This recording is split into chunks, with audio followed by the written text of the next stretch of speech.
Bago ko simulan ng kwento, gusto ko munang humingi ng kaunting suporta, lalo na sa mga bago palang nakikinig sa channel na ito. Huwag kalimutang mag-subscribe, i-like ang video, at i-share ito sa inyong mga kaibigan.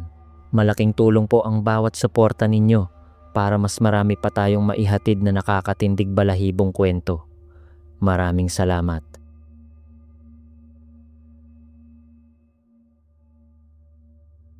Tawagin nyo na lang po ako sa pangalang Enzo. 32 years old ako ngayon. Isang IT consultant at nakatira sa Quezon City. Mahilig po talaga ako sa outdoor activities. Hiking, camping, at kung ano-ano pa. Marami na akong napuntahang bundok at trail sa buong bansa. At karamihan sa mga alaala ko doon ay magaganda. Pero may isang beses na hindi ko talaga makakalimutan kahit gustuhin ko pa. Matagal na itong nangyari noong mas bata pa ako at medyo pabaya sa pagpaplano. Solo trip ito noon at nakatuklas ako ng magandang trail sa gubat malapit sa Quirino Province. Alam nyo naman sa Quirino, puro kagubatan at bundok. Kaya perpekto talaga sa mga taong tulad kong mahilig sa ganitong klaseng adventure. May isang hapon na nagpasya akong mag-hike sa isang mahabang trail doon. Hindi naman sa technical climb at wala ring masyadong matatarik na parte. Ang problema lang, sobrang haba nito at maraming sangasangang daan. Malaki talaga ang park. At sa area kung saan ako naroon, wala talagang ibang tao. Wala kahit isa. Buong araw, ako lang mag-isa. Dahil bata pa ako noon at medyo kampante, nakapag-hike na ako sa ibang parte ng park bago ko sinubukan ang huling trail na ito. Gusto ko pa rin kasing itry dahil lilipat na ako sa ibang bayan kinabukasan. Kaya medyo huli na ako nang magsimula. Mas huli kaysa sa dapat. Habang tumatagal ang paglalakad ko, napalayo na ako ng husto. Siguro mga 1 oras na ang distansya ko mula sa kotse nang mapansin kong papalubog na ang araw. Dito sa loob ng gubat, kapag gabi na, wala talagang anumang ilaw. Swerte na lang. At may dala akong maliit na headlight na naiwan lang pala sa bulsa ko mula sa huling hike ko. Nang magsimula ng dumilim, alam kong kailangan ko nang bumalik. Humarap ako sa pinanggalingan ko at nagsimulang maglakad pabalik sa kotse. Pero kahit mabilis ang lakad ko, tansya ko ay mga 45 minutes pa ang bubunuin ko. Alam kong madilim na talaga bago ako makarating at sa buong oras na nasa park ako, wala talaga akong nakasalubong na kahit sino. Medyo makipot ang trail pero patag naman ang lupa. May ilang burol dito't doon pero hindi naman mahirap lakaran. Ang tunay na problema ay ang siksik na kagubatan sa magkabilang gilid. May mga parte pa na bumababa ang mga sanga ng puno sa mismong daan, kaya nararamdaman mong sobrang lalim mo na sa gubat. Siyempre, mas mahirap makakita sa dilim at mas madaling maligaw. Habang naglalakad ako pabalik, lalo pang dumilim ang paligid hanggang sa maging ganap na gabi. Namangha na lang ako sa kaunting liwanag na nagmumula sa langit. Pero hindi rin ito sapat dahil malayo pa sa full moon ng buwan noon. Inilawan ko na ang headlight ko at malaking tulong ito. Kung wala iyon, hindi ko na alam kung paano ako makakauwi. Mga 30 minutes na lang ang layo ko sa kotse nang lumiko ako sa isang kurbada ng trail. Pagkaliko ko, nagdiretso ang isang mahabang daan na napapalibutan ng makapal na gubat sa magkabilang gilid. At doon ko siya nakita. may isang lalaking nakatayo sa mismong gitna ng daan. Medyo malayo pa, pero kitang-kita ng ilaw ko. Hindi siya nakaharap sa akin. Nakatingin siya sa kabilang direksyon at hindi gumagalaw. Bumagal ang lakad ko habang biglang sumikip ang dibdib ko sa kaba. Sinubukan kong kalmahin ang sarili ko at sinabing baka matatakutin lang ako dahil nag-iisa ako sa gubat sa gitna ng gabi. Pero naroon lang talaga siya, nakatayo at walang ginagawa. Wala man lang siyang dalang gamit pang hiking at kakaiba talaga. Bakit siya naroon ng ganoong oras? Buong araw, wala akong nakitang ibang tao.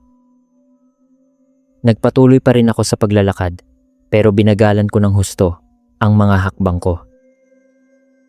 Nakaharang siya sa daan.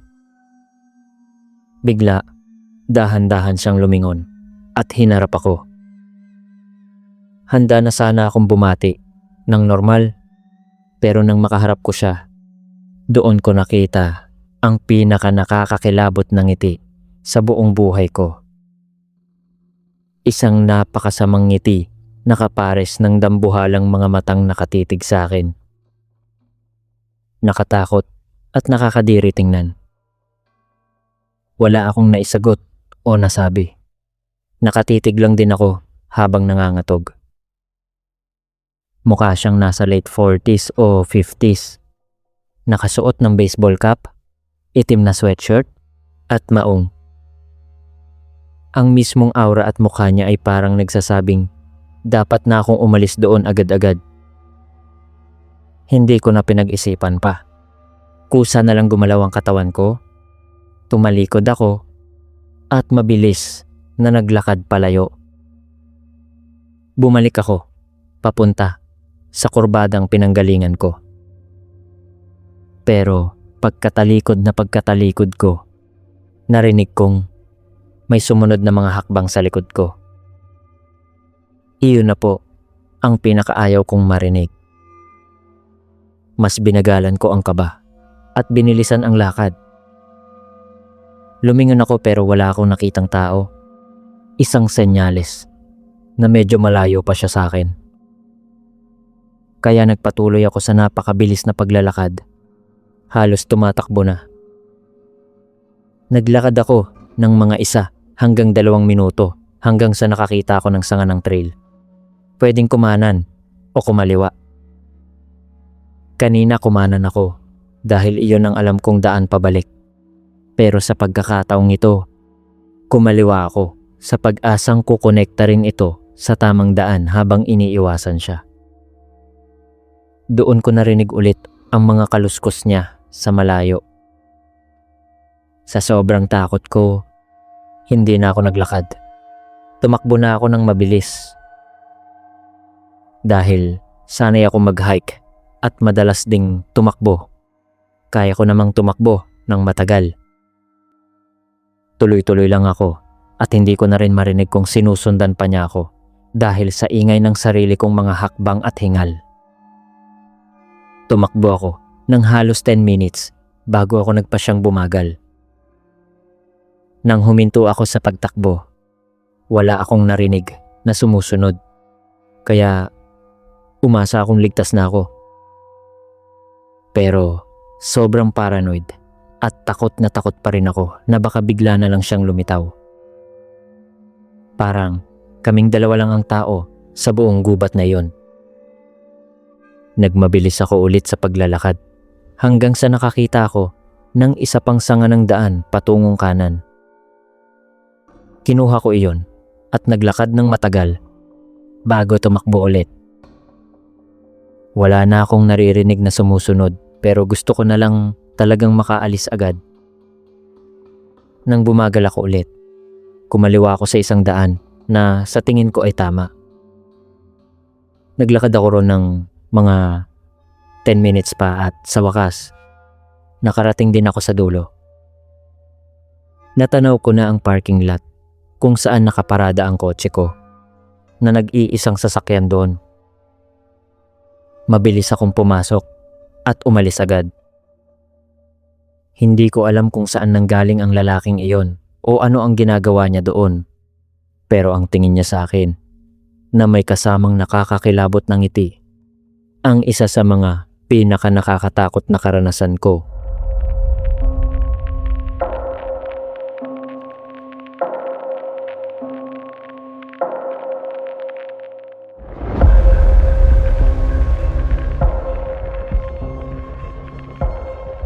Hello po sa inyo. Itago nyo na lang ako sa pangalang Beatrice. 29 years old ako, isang nurse at kasalukuyang nakatira sa Cagayan de Oro. Minsan talaga ay kailangan kong lumipat-lipat ng tirahan dahil sa trabaho. Noong panahong iyon, bago pa lang ako sa lungsod at umupa ako ng isang maliit na bahay.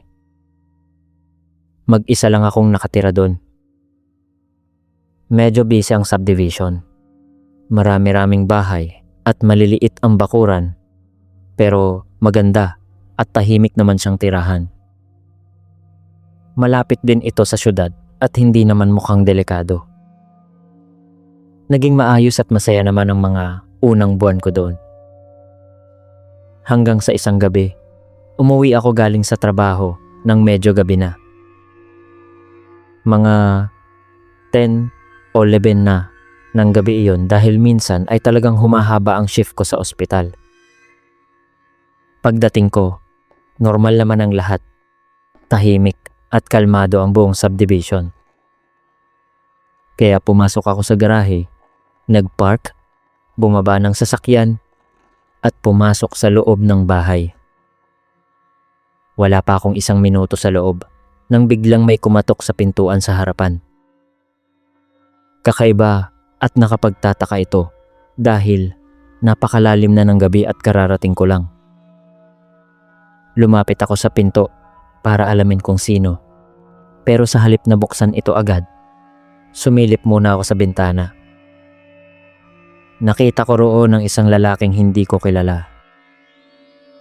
Nakasuot siya ng hooded jacket at sigurado akong hindi ko siya kapitbahay.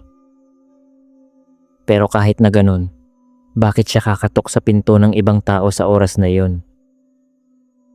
Hindi ko binuksan ang pinto. Lumayo ako sa bintana at pumasok pa sa mas malalim na parte ng bahay sa pag-asang aalis din siya kapag walang sumagot. Kumatok uli siya sa ikalawang pagkakataon. Wala pa rin akong ginawa. Tapos, kumatok siya sa ikatlong beses. Umaasa akong maiisip niyang walang tao sa bahay o kaya ay mauunawaan niyang ayaw kong sumagot. Pero dahil kararating ko lang, pumasok sa isip ko. Nakita kaya niya ako? Coincidence lang ba ito? O sinundan niya ako? Binabantayan ba niya ang bahay ko? Nakita kaya niya akong pumasok? Hindi ko maipaliwanag, pero iyon agad ang naisip ko. Hindi ko pa rin siya pinansin. Pero ang kakaiba, patuloy pa rin siya sa pagkatok. Hindi lumalakas ang katok niya at hindi rin bumibilis. Pareho lang ang ritmo nito, paulit-ulit. Kakatok siya, maghihintay ng 30 segundo hanggang 1 minuto, tapos kakatok ulit. Matagal na siyang nagpapatuloy ng ganoon habang ako naman ay nanginginig sa kabilang kwarto. Hindi alam ang gagawin. Pwede ko naman siyang sigawan para umalis, pero hindi ko alam kung delikado ba siya. Baka may valid dahilan lang siya at wala namang masamang intensyon. Pero habang tumatagal na hindi ako sumasagot, lalo akong natatakot. Hindi rin siya tulad ng ibang taong nagmamadali na lalakas ang katok. Parang handa lang siyang magpatuloy sa pagkatok ng paulit-ulit ng walang katapusan. Pagkatapos ng halos 15 minutong walang patid na pagkatok, sobrang sinakop na ako ng takot. Naisip ko na ring tumawag sa pulis. Pero naisip ko rin na wala namang krimen sa simpleng pagkatok lang sa pinto. Ngayong iniisip ko, baka trespassing na pala yun dahil sa tagal niyang kumatok nang walang sumasagot. Pero hindi ko naisip iyon noon. Nag-aalangan pa rin ako. Pagkalipas ng halos 20 minuto, sa wakas ay huminto rin ang pagkatok. Pagkatapos ng ilang minutong katahimikan, sumilip ako sa bintana at wala na siya doon. Wala rin akong nakitang nakaparadang kotse sa malapit, kaya hindi ko alam kung paano siya nakapunta doon. Naghintay pa ako ng matagal. Tiningnan ang lahat ng bintana para siguraduhing nakatrendas ito. Saka nagtangkang matulog. Pero nagising ako ng 2:00 ng madaling araw. Pagkagising ko, ang una kong narinig ay ang pamilyar na katok sa pinto sa harapan. Bumalik siya at kumakatok ulit sa parehong paraan. Kalmadong kalmado. Kakatok, maghihintay, tapos kakatok ulit. Sobrang natakot ako ng oras na iyon. Pero sa pagkakataong ito, hindi na gaanong tumagal. Mga 5 minuto lang siya kumatok bago huminto at tuluyang umalis. Salamat na lang at hindi na siya bumalik pa nung gabing iyon at hindi ko na rin siya nakita pa muli. Hindi na ako nakatira sa bahay na yun ngayon, pero paminsan-minsan ay naaalala ko pa rin ang nangyari. At nagtataka kung ano talaga ang kwento sa likod niyon. Hindi ko rin alam kung kapitbahay ko ba siya. Pero tingin ko ay hindi. Sinundan kaya niya ako pauwi o binantayan ang pagdating ko. Maaari, pero hindi ko talaga tiyak. Naiisip ko pa rin kung ano kaya ang sasabihin niya kung binuksan ko ang pinto. Pero nagpapasalamat na lang ako na hindi ko ginawa.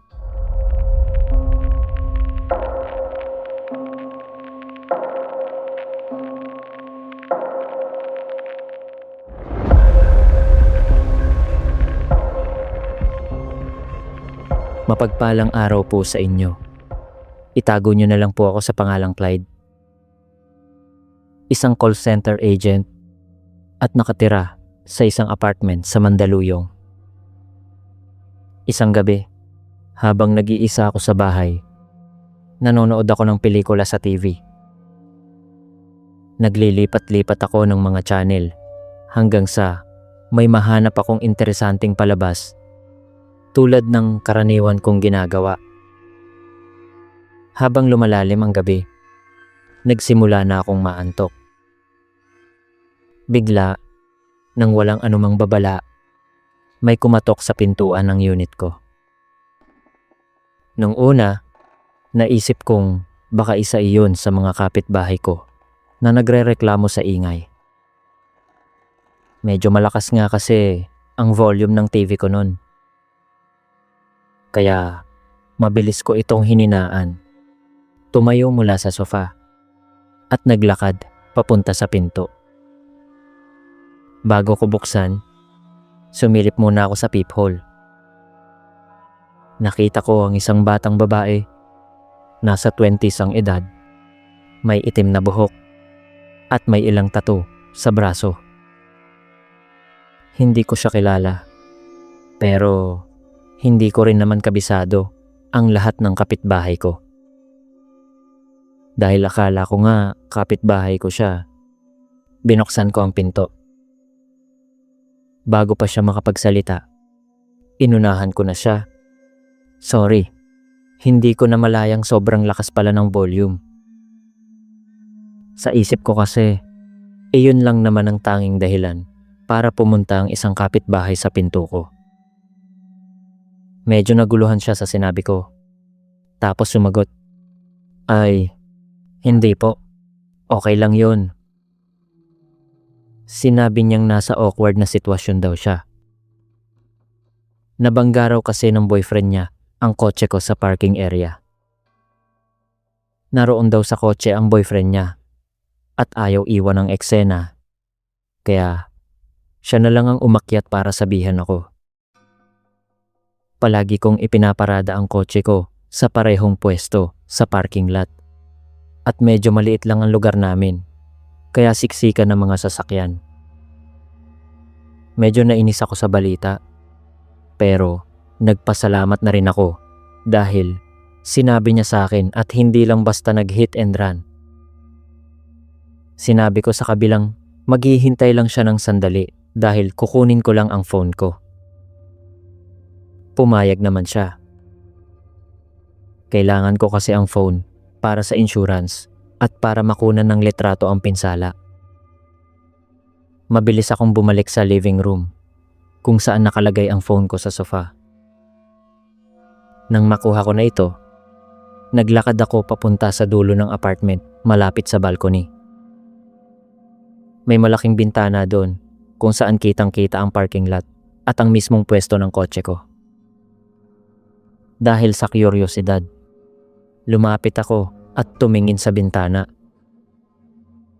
Tahimik ang buong parking lot. Nang tingnan ko ang kotse ko, bagamang gabi na, kitang-kita kong maayos naman ito. Walang taong nakatayo sa paligid at wala ring ibang kotseng nakatabi dito. Wala akong nakitang anumang pinsala. Biglang naging kahina-hinala ang buong sitwasyon. Mabilis akong bumalik sa pinto at binuksan ito ulit. Naroon pa rin ang babae. Tinanong ko siya kung gaano kalaki ang sira sa kotse. Sinabi niyang malala raw at kailangan na naming bumaba agad. Pero sigurado akong walang sira ang kotse ko. Sinabi ko sa kanya baka nagkamali lang siya ng kotseng tinukoy. Bigla niyang binanggit ang buong pangalan ko at tinanong kung ako nga iyon. Sinabi kong oo at kinumpirma naman niyang ang kotse ko nga daw ang nabangga. Lalo akong naguluhan. Ipinaliwanag ko sa kanya na kakatitig ko lang sa bintana at maayos naman ang kotse ko. Tumingin lang siya sa akin nang walang kaimik-imik. Tapos, bigla na lang siyang tumalikod at naglakad palayo nang walang sinasabi. Mabilis siyang nawala sa hallway. Bumalik ako sa loob at tumingin ulit sa bintana na nakatutok sa parking lot. Tahimik pa rin ang paligid sa loob ng 1 o 2 minuto. Pero pinagpatuloy ko pa rin ang pagmamasid. Pagkaraan ng ilang sandali, nakita ko ang parehong babae kasama na ang isang lalaki. Naglakad silang dalawa papunta sa isang kotseng nakaparada nang malayo sa kotse ko.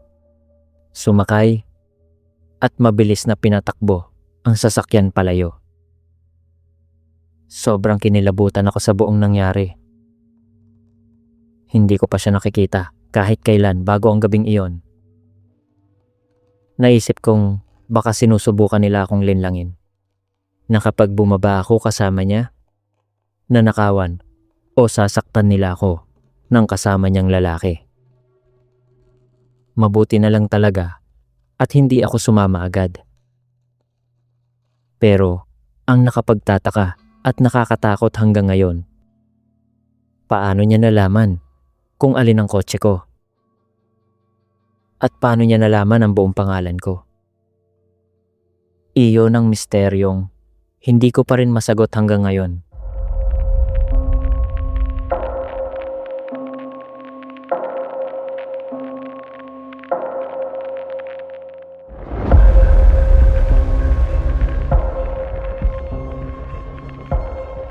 Hello po sa inyo. Itago nyo na lang po ako sa pangalang Cassandra. Nagtatrabaho po ako sa isang marketing agency at kasalukuyang nakatira sa Davao City. Nangyari ito mga 2 taon na ang nakalipas. Noong kasama ko pa sa apartment ang isa sa pinakamamalapit kong kaibigan na si Winona. Magkaibigan pa rin kami hanggang ngayon, kaso hiwalay na kami ng tirahan. Nakatira kami noon sa isang 2-bedroom unit sa first floor ng aming building. Karaniwang apartment lang siya, pero gusto ko doon dahil may 2 kwarto na may sariling banyo bawat isa at may sala at kusina sa gitna. Masaya ang buhay doon. Minsan ay pumupunta ang aming mga kaibigan at nagkukwentuhan kami hanggang madaling araw. Pero isang gabi, wala si Winona dahil sa trabaho at sinabi niyang pupunta pa siya sa mga magulang niya pagkatapos para maghapunan. Ako naman, nag-work late din at nakauwi ako sa unit mga alas 9 na ng gabi. Wala pa si Winona nang dumating ako, kaya mag-isa muna ako. Nagpalit ako ng damit, umupo sa sofa, kumain at nanood ng TV. Habang nanonood, medyo naramdaman ko na ang pagre-relax, pero mabilis ding nawala iyon. Bigla na lang nag-shut off ang TV na pinapanood ko. Kakaiba talaga. Hindi naman nawala ng kuryente dahil bukas pa ang ibang mga ilaw. Kinuha ko ang remote at binuksan ulit ang TV. Pero pagkalipas lang ng mga 5 segundo, namatay na naman ito. Alam kong hindi ko ginalaw ang remote, kaya nagtaka ako kung anong nangyayari. Tumayo ako at lumapit sa TV, naghahanap ng dahilan. Baka may kable lang na nakalas sa dingding o kung ano. Dahil patay na ang TV, naging sobrang tahimik ng buong unit. Habang nakatayo ako malapit sa likod na bintana, na dumidiretso sa likuran ng building kung saan may maliit na daanan, mga puno at bakuran ng mga kapitbahay. Nakasara ang aming blinds pero may kaunting siwang naiiwan sa gitna. Sa malayo, madilim lang ang labas. Pero nang lumapit pa ako sa bintana, may napansin akong gumalaw sa gilid ng mata ko. Galing iyon sa labas, kaya tumingin ako at nakakita ng isang taong gumagalaw. Inilihis ko ang blinds para makakita ng mas malinaw. Tamang-tama para mahagip ng mata ko ang isang lalaking tumatakbo palayo. Sobrang lapit sa mismong pader ng building namin. Likod lang niya ang nakita ko dahil naiilawan siya ng ilaw mula sa bakuran ng kapitbahay. Nakasuot siya ng hooded sweatshirt na natatakpan ang ulo. Mabilis siyang tumakbo hanggang sa tuluyang mawala sa dilim. Sobrang lapit niya sa unit namin. Imposible namang napadaan lang siya roon dahil pribadong lugar iyon at wala namang pampublikong daanan. Bakit niya sinadyang dumiretso mismo sa likod ng bintana namin?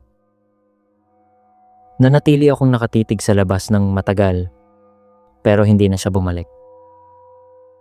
Pagkatapos nun, binuksan ko ulit ang TV at hindi na ito namatay. Sa katunayan, hindi na ito muling nagloko mula noon. Umupo ako sa sofa habang nakatitig sa screen. Naghihintay kong mamamatay ulit ito, pero naging maayos na ang lahat. Mga 30 minuto ang nakalipas. Dumating na si Winona. Kinuwento ko sa kanya ang buong nangyari. Doon namin napagtanto na ang lalaking tumakbo palayo ay nakatayo pala ng napakalapit sa bintana namin. At may hawak siyang remote na nakakonfigure sa TV namin. Sa mga Roku TV kasi, kadalasang gumagana ang isang remote sa lahat ng kaparehong brand. Kaya posibleng siya ang nagpapatay ng TV ko mula sa labas habang pinapanood ako. Ang tanong ko lang, bakit? Prank lang ba iyon? O may iba siyang balak? Sobrang nakakakilabot para sa akin, lalo na sa ganoong oras ng gabi. Masaya na lang ako at hindi na iyon naulit pa.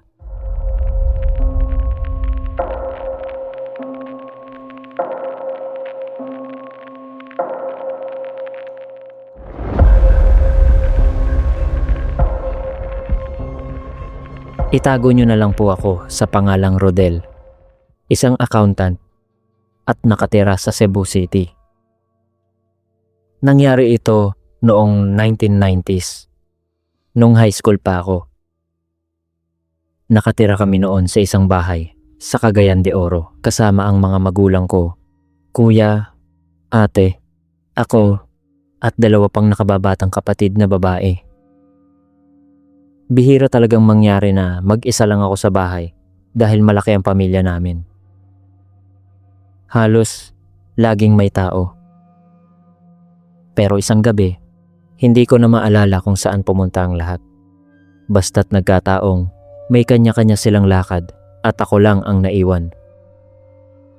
Kaya, sa loob ng ilang oras ng gabing iyon, mag-isa kong binantayan ang bahay. Hindi naman ako natatakot dahil hindi na ako bata at nasa high school na ako. Pero medyo kakaiba pa rin ang pakiramdam dahil hindi ako sanay sa ganoong katahimikan. Madilim na sa labas. Karaniwan lang ang subdivision namin. Marami ring bahay sa kalye at kalmado naman ang paligid. Pagkalipas ng 1 o 2 oras mula nang maiwan ako, bumaba ako mula sa kwarto ko papuntang kusina sa ground floor sa likod ng bahay. Naghahanap ako ng maiinom nang biglang may napansin akong gumalaw sa sulok ng aking mata. Nakapatay ang karamihan sa ilaw sa loob, kaya mas malinaw ang tanawin ko patungo sa bintana sa likod. May pinto kami roon na patungo sa patio at nakita ko ang isang taong dahan-dahang papalapit sa pinto. Alam ko agad na hindi iyon alinman sa mga magulang o kapatid ko. Parang isang estrangherong lalaki lang siya. Mukhang hindi niya ako napansin dahil sa anggulo ko sa kusina. Wala ako sa direktang linya ng kanyang paningin at madilim din sa loob ng bahay. Huminto ako at nanigas sa aking kinatatayuan habang mabilis na pumukpok ang dibdib ko. Nagpatuloy ang lalaki sa paglapit sa pintuan sa likod. Dahil nasa kusina na ako, malapit lang ako sa pinto patungong basement. Tumingin ako ulit sa pinto sa likod at doon ko naisip ang pinaka nakakatakot na katotohanan. Hindi pala nakalak ang pinto. Sa matinding kaba, gumalaw ang katawan ko sa instinct. Mabilis kong binuksan ang pinto patungong basement na medyo nakalapat lang. Pumasok ako sa loob at tahimik na isinara ang pinto sa likod ko. Pagkasara ko mismo ng pinto, narinig kong bumukas ang pinto sa likod ng bahay. Nakapasok na siya sa loob. Mabilis at tahimik akong bumaba sa hagdan. Finish na ang aming basement, pero hindi gaanong maraming laman. Nakakarpet ang hagdan kaya salamat na lang at walang linilikhang ingay ang aking mga hakbang. Tumakbo ako sa pangunahing bahagi ng basement kung saan may sofa at lumang TV. May mga kumot din sa sahig malapit sa sofa, kaya doon ako mabilis na nagtago at nagbalot sa katawan. Habang nakatago, naririnig ko ang mabibigat na yabag ng lalaki sa itaas. Hindi ko masabi kung saang kwarto siya pumupunta. Umaasa lang ako na hindi siya bababa sa basement. Gustuhin ko man tumawag sa mga magulang ko o sa pulis. Wala akong magawa. Wala pa akong cellphone noon, at wala ring landline sa basement. Nasa itaas lang ang telepono. Nagtago ako sa ilalim ng kumot ng napakatagal. Wala akong nakikita at pigil hininga lang ako sa bawat ingay sa itaas. Pagkalipas ng mahabang oras ng katahimikan, naglakas loob akong tumayo. Lumabas ako sa taguan at pinakiramdaman ang paligid. Walang ingay. Hindi nga siya bumaba sa basement. Dahan-dahan ako umakyat sa hagdan. Pagdating sa taas, unti-unti kong binuksan ang pinto ng basement patungong kusina. Tumingin ako sa paligid. Malinis at walang tao. Mabilis kong dinampot ang telepono sa kusina at agad na dinala ito pababa sa basement para dun tumawag. Mula sa basement, tumawag ako sa pulis.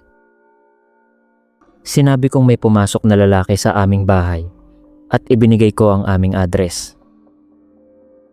Hindi ko alam kung nandoon pa siya o nakalabas na, pero kailangan kong makasiguro. Naghintay ako sa basement hanggang sa dumating ang mga pulis.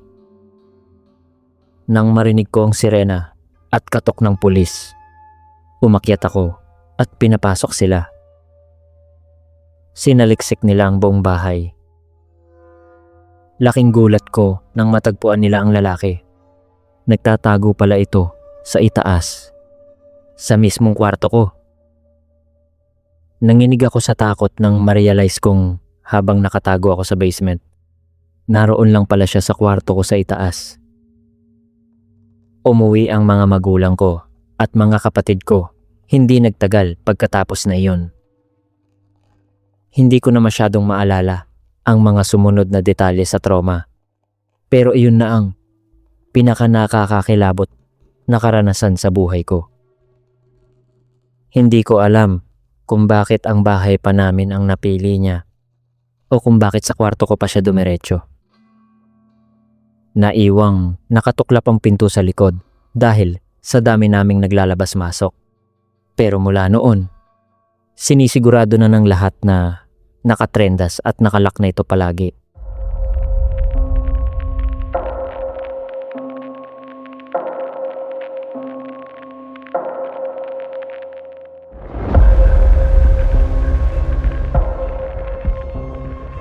Hello po sa inyo. Tawagin nyo na lang ako sa pangalang Domeng. Matagal na itong nangyari. Nung mas bata pa ako, single at mag-isang nakatira. Isang gabi, lumabas ako kasama ang kaibigan ko para manood ng laro sa isang bar. Kailangan niyang umalis ng maaga, kaya naiwan akong mag-isa dahil gusto kong tapusin ang laro. Habang nakaupo ako sa bar counter at matatapos na ang laro, napansin ko ang isang babaeng nakaupo ilang upuan ng layo mula sa akin. Hindi ko alam kung kailan siya dumating, pero wala siya roon noong umpisa. May ibang tao rin sa bar. Hindi naman masyadong puno, pero hindi rin naman bakante. Mukhang mag-isa lang ang babae habang umiinom. Nahalina ako sa kanya at nag-iisip kung paano ko siya kakausapin, pero siya pa ang unang nagsalita. Tumingin siya sa akin at tinanong kung nagtaya ba ako sa laro. Inamin kong nagtaya ako sa over ng score. Mula roon, nagkaroon kami ng magandang kwentuhan ng mga 20 minuto hanggang sa natapos ang laro. Sa tingin ko ay naging maayos ang usapan namin. Nang matapos ang laro, sinabi niyang aalis na siya. Naglakas loob akong hingin ang numero niya at agad naman niya itong ibinigay nang walang pag-aalinlangan. Sinabi niya ang numero, pumasok ito sa phone ko at umalis na siya. Masaya ako sa nangyari. Habang nag-uusap kami, natatawa siya at nagpapalitan kami ng tanong. Tiyak ako na may spark ang usapan namin. Kaya excited akong ma-text o makita siya ulit. Kinabukasan, nagdesisyon akong tumawag sa halip na mag-text lang. Dahil sa ganda ng usapan namin kagabi, akala ko ay magiging okay lang sa kanya. Tumawag ako ng late morning na. Sinagot niya ang telepono, pero walang nagsasalita sa kabilang linya. Kaya sinabi kong, "Hello." Magpapatuloy pa sana ako nang biglang naputol ang tawag. Inibaba niya ang telepono. Medyo nabawasan ang kaskasan ko. Ilang sandali lang, nakatanggap ako ng text galing sa numero. "Sino ka?" Sumagot ako at ibinigay ang pangalan ko. "Nakita tayo kagabi. Remember?" Umasa pa rin ako na baka nakalimutan lang niya. Sumagot siya ng, "Ha?" Doon na talaga bumagsak ang puso ko. Paano niya ako makakalimutan ng ganong kadali? Nakausap ko siya ng matagal at alam kong hindi siya lasing kagabi. Pareho kaming uminom, pero 2 baso lang ang nainom ko at mukha rin siyang matino. Kaya nagpa siya akong tumawag ulit para linawin ang lahat dahil mas madaling magpaliwanag sa tawag kaysa sa text. Tumawag ako. Sinagot ulit ang telepono, pero sa pagkakataong ito, hindi na boses ng babae ang narinig ko. Isang estrangherong lalaki na sobrang galit ang tono. Mula sa boses niya, mukhang malaking tao siya na may malalim at nakatatakot na boses. Agad siyang sumigaw. Naisip ko tuloy, baka boyfriend o asawa siya ng babae. Tinanong niya kung sino ako at bakit ko siya inaabala at kung nagpe-prank call daw ba ako. Sinabi niya iyon nang dire-diretso nang hindi man lang ako pinapagsalita. Nang huminto siya sa pagitit, ipinaliwanag ko na may nakilala akong babae sa bar kagabi at ito ang numerong ibinigay sa akin. Lalo siyang nagalit at sumigaw na iyon na raw ang pinaka-hindi paniwalang katok na narinig niya. Sinabi niyang huwag ko raw siyang bastusin dahil baka puntahan niya ako at bugbugin. Hindi ko maintindihan kung bakit ganoon na lang ang galit niya. Tinanong ko kung kilala ba niya ang babae, pero sinabi niyang hindi at patuloy lang siya sa pagmumura. Nagkamali lang naman ako ng numero. Krimen ba yun? Nagsorry ako at sinabing mali lang talaga ang numero at hindi ko intensyong mang-abala. Pero sumigaw pa rin siya at sinabing tigilan ko na siya. Dito ko na ibinaba ang tawag para putulin ang paninermon niya. Sinuri ko ulit ang numerong tinawagan ko laban sa isinulat ko kagabi. Parehong-pareho. Kaya 2 lang ang ibig sabihin nito. Sadya niyang ibinigay ang maling numero o nagkamali ako ng sulat. Gusto kong isipin na nagkamali lang ako ng lista. Pero sa totoo lang, alam ko ang katotohanan. Binigyan niya ako ng maling numero. Pero hindi doon natapos ang lahat. Nagsimulang mag-text sa akin ang galit na lalaki. Binomba niya ako ng mga nakakatakot na mensahe. Sinabi niyang hinaharas ko raw siya at hahanapin niya ako para balikan. Pagkatapos ng mga 10 sunod-sunod na text sa loob ng 2 minuto, binablock ko na ang numero niya. Pagkatapos niyon, wala na akong natanggap na mensahe. Bumalik ako sa bar ng ilang beses sa mga sumunod na buwan. Hindi naman sa gusto ko siyang makasama ulit, pero kung nakasalubong ko man siya, gusto ko lang siyang tanungin kung bakit kailangang galit na lalaki pa ang ipatatawag niya sa akin. Pero hindi ko na siya nakita muli. Nairita man ako sa nangyari. Charge to experience na lang. Talagang may mga taong ganun sa mundo.